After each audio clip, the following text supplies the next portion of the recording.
For Your Money is brought to you by NelsonCorp Wealth Management. It's now time for Your Money. We're joined by David Nelson, CEO of NelsonCorp Wealth Management. Welcome back, David. Thanks, Brandy. Appreciate it. So there's been some talk about the Fed potentially cutting interest rates. Does that mean rates are going to go down soon?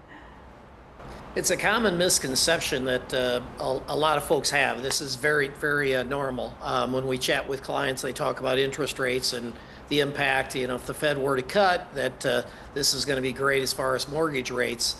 But I got to be the bearer of bad news as far as today, that it doesn't line up exactly that way. The Fed controls the short end of the market, and the market basically controls the long end of the market. And so I brought along I think a pretty neat slide. I think that will help visualize some of this.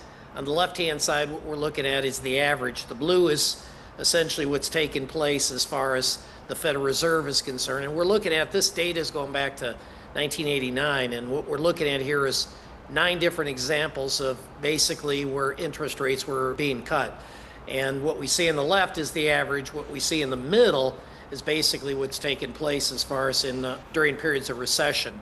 And what's interesting is during periods of recession that they do kind of line up somewhat similar. So in other words, about a 2% cut by the Fed equates to about 1% to 1.5% as far as for the interest rates, as far as the 10-year being kind of the benchmark as far as for mortgage rates and what have you.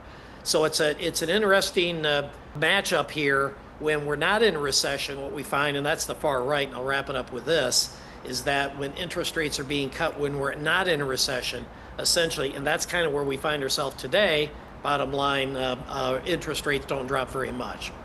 All right, David, as always, thanks for joining us today. Thank you as well. If you missed any of our discussion, we'll make it available for you on ourquadcities.com.